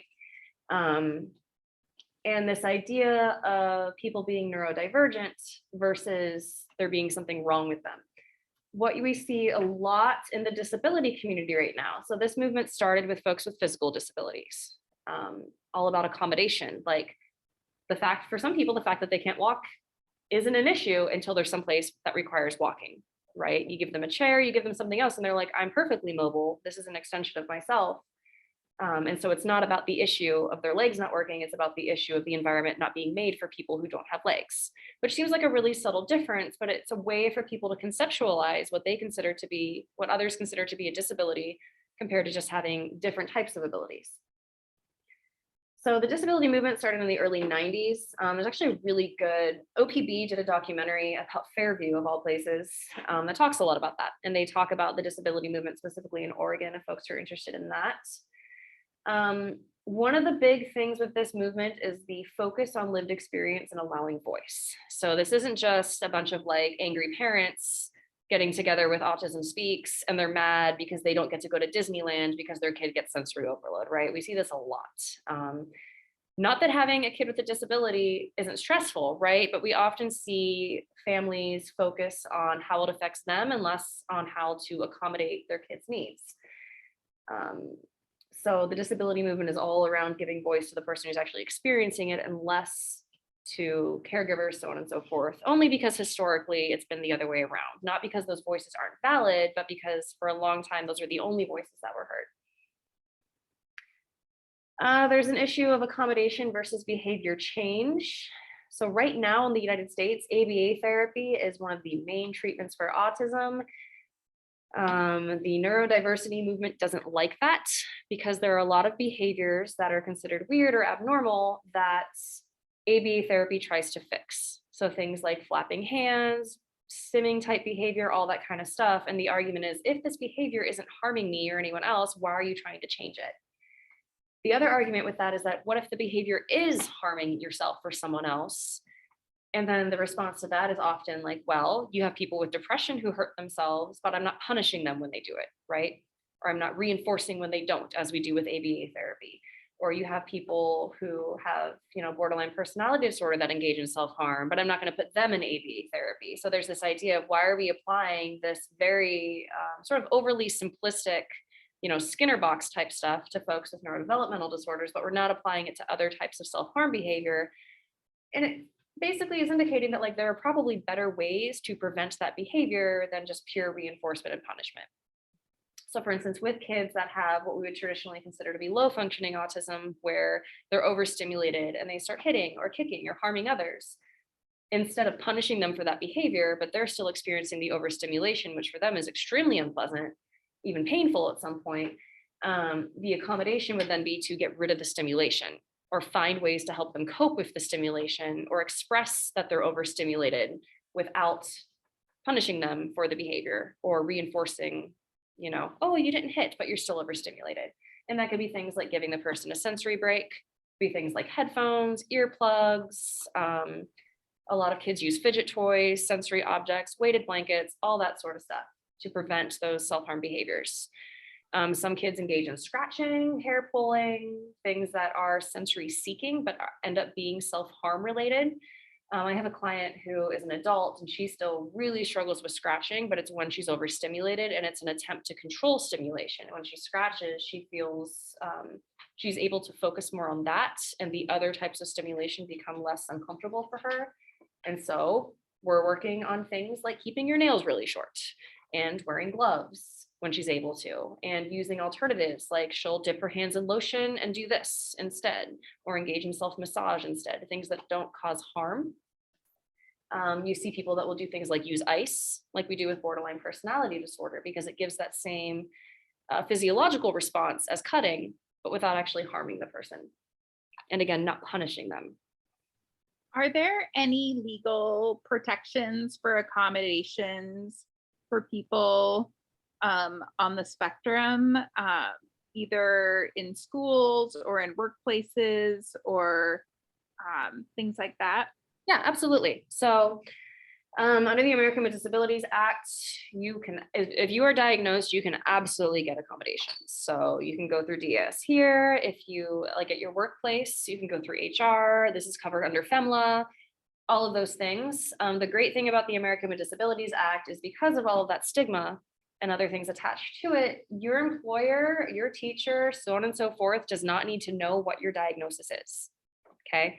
They only need to know what accommodations that they are required to give you. If they ask, that's not appropriate, right?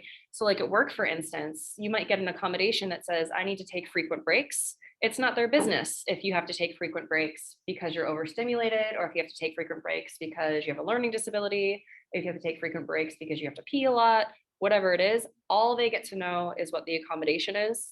They're not allowed to know the diagnosis or anything like that. This guy, go ahead. I was just about to say, I worked with kids in the spectrum doing ABA, which was like a whole nother story. I quit that job. But I had to go into the community with one of the kiddos, and when other parents would be like trying to be like, oh, like, why are you here? They told me, oh, you can just say, oh, I'm just here to help out. I'm just here to hang out with this kid. That's all you really need to know. Absolutely. And people will, and a lot of people are well intended and they just want to understand, but they might ask awkward questions like, why does your kid flap his hands all the time? I usually say, well, he's trying to fly away. Like you can just say whatever you want. It's really no one's business. This is Nico. Nico is a Portlander. I don't know if you've seen him in the news before. Nico is completely nonverbal. His parents put in a lot of work with the school system because the school system was insisting that he was IDDD, but it's because they were using standardized testing that required verbalization. At some point in time, his family was like, let's try a letterboard. Nico now writes poetry, and he was allowed, which was a whole other issue, and this is where you might have seen him on the news, where he was selected for a UN event for young artists, and then they tried to not let him go because he required a chaperone, aka the person who translates through his letterboard. So we're gonna watch, this is a few minutes long, and then we'll take a break after that. The sound's not working.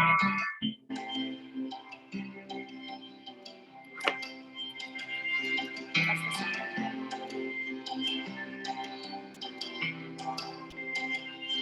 So I just want you to kind of observe behavior, pay attention, see what you notice.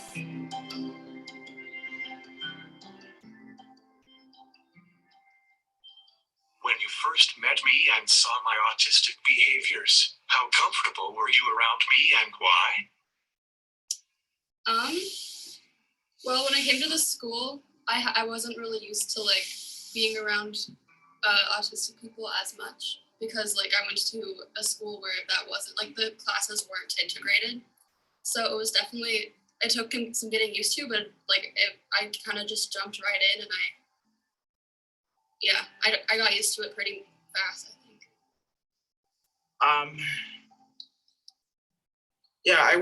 I guess I wasn't as comfortable at first. It took me a bit of time to sort of, I asked Stormy about, and I just sort of realized that you're really just you're really just another kid. You just have some difficulty like controlling your movements and whatever. And then, you seemed really smart and kind and funny and stuff once I got to know you, and I'm glad I got to know you. Yes, ready? Interview. So when I first met you, it was my interview for Trillium. I don't know if you remember that. Do you remember that? Anyway, so I came to do my demo lesson, and Stormy was there with you. And she was like, hey, just so you know, Nico might get up and walk around in the middle of your demo lesson. He might move some things around on the whiteboard, we'll see. And so I was nervous for my interview already. And I was like, okay, somebody's gonna be up and walking around in the middle of my interview. So I was nervous that you getting up and moving my stuff around would actually interrupt my lessons because I had never had a student quite like you before. But from day one, I was like, oh, this is fine because the students are accepting. As long as the students are accepting, it really, honestly, just adds to the classroom culture, honestly.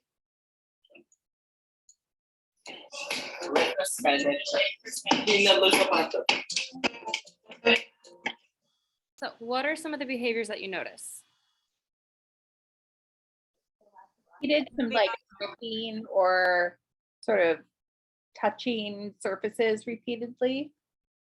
So that's that sensory seeking, right? Or this kind of hyper awareness of sensory things. And then you said the lack of eye contact. Yeah. So he's listening, right? He's responding. He asks a question and then he's waiting for a response. What else? What about his body language? Mm-hmm.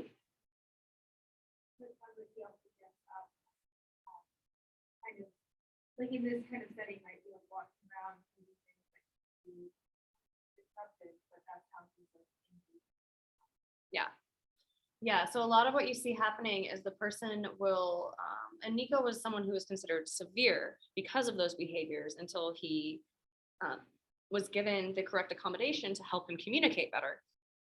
And then all of a sudden you're like, oh, this person can tell us exactly what he's experiencing. It's just that he couldn't use words before. You will see there's a lot of videos. Nico has a whole channel and he does all kinds of stuff.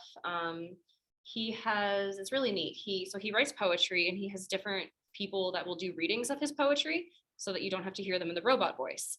But once he was given the letterboard, he talks a lot about what that was like. And this idea of not having the correct accommodation or just trying to find the right accommodation, and how people's perception of him changed as soon as he was able to verbalize in some way his experience. So you might see somebody like this who doesn't talk, he's rocking, right? He's not turning toward. When he's sitting close to people, he closes up.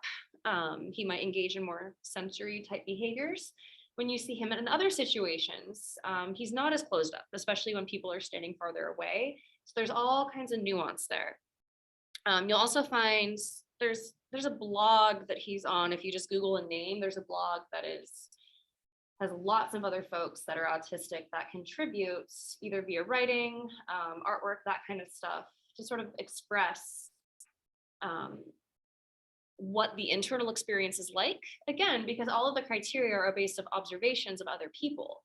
And so we're going to see a lot of changes now that these accommodations are more widespread and people are able to talk about their subjective experience more. We'll probably see some changes in the criteria because people are able to actually describe what's going on in their head. So for instance, with schizophrenia, our criteria have changed, particularly in the 1940s and 50s, because people became better able to communicate due to different medications. And then we completely revamped the criteria because now all of a sudden people could describe what was happening instead of others just observing what was happening. And so you can see then how that might change the definition of the diagnosis itself. Can I ask, but you mentioned the letterboard. Is that just like literally like when I'm thinking of like before we can like write messages, or is it like? So he has two. Where's my mouse? Like a little bit more specific that may not be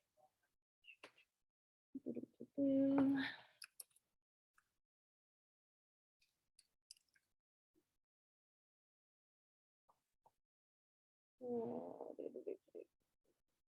let's see if there's anything interesting. Oh, okay. Yeah. So it's usually his mom or he'll have different translators, but he does letter by letter, full words.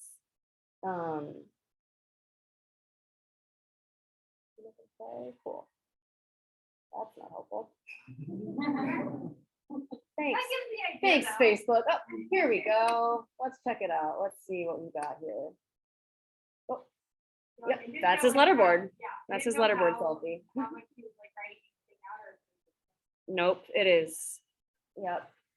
In the last few years, he's used more of a like typing type of thing, but it's still letter by letter because the motor movements are difficult. He has some additional like motor issues, as you can see, and something that you do see often with autism that could be related to the low birth weight issue is this decreased musculature. So people might be really, really thin, or they might not have the same strength that you would expect from their size, things like that. So you might have different motor issues. They might not be able to type. You might see folks that do a sensory forward walk. All those things that you've probably observed before, but that are related. So yeah, that's Nico. Do we want to watch the second video? Yeah, let's do the second video and then take a break because we're going to talk about all the other things. I'm curious, what are some things that we could do in our offices that would be helpful for someone who has some of those sensory disorders, or, you know, what could we do in our offices to make that more comfortable for people? I mean, honestly, a lot of it is the same thing that you would do with other clients, right? Like people that are coming for treatment tend to be sort of overwhelmed, overstimulated. So I'm going to have an office that maybe has calm colors. I'm going to have some sort of white noise machine. You know, I'm not going to have 17,000 motivational posters with crazy colors and sorts of stuff going on. I'm going to keep the light low. Our office has a fish tank, which is great because kids just flock to it and then adults start flocking to it. And you want to have different sensory objects available. So you want to make sure that you have choices for chairs. You might have a few different blankets that people can choose from. And everybody does this automatically, not just folks that are autistic. So you'll have folks, like a lot of my trauma clients come in and the first thing they do is they grab a blanket, they wrap themselves up.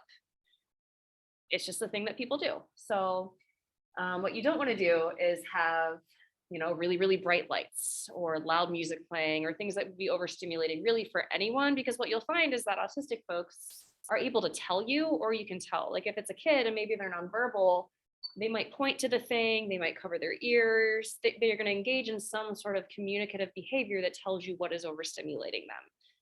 With an adult and, even kids, assuming that they're verbal, they'll just tell you, just like with anything else. So a lot of it is just making sure that it's a comfortable atmosphere, because we see a lot of overstimulation with other diagnoses. Like we know that depression, anxiety, trauma, all of those things cause issues in executive functioning. And so you want to have a space that's comfortable. Like today, I turned all 3 lights on. I was like, nope, it is 9 a.m. Nobody wants to be in bright light. And like, it's soft, it's cozy. At the state hospital, our clinical rooms look like FBI interview rooms. Nobody likes it. The practitioners hate it. The client hates it. They started making sensory rooms, which are the other extreme. You walk in, there's like a big plastic rocking chair. They can like play music. The walls are all these sort of weird colors, but they're dark and dim and kind of creepy. So you don't really have a good in-between. But you also let the person choose, right? You let them decide where they want to meet if you can. Or I have clients where, you know what, you don't want to sit here today. We're going to walk while we talk.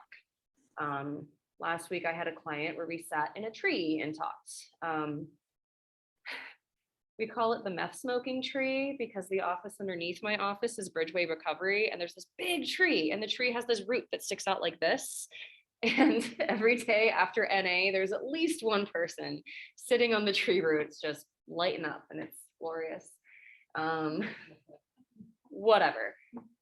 The irony is, and we ask people like, why you smoke at that tree? And they're like, because they can see us from the office and they can't do anything because there's like a specific radius. They have the good neighbor agreement that says like within this radius of the doors, you're not allowed to engage in substance use.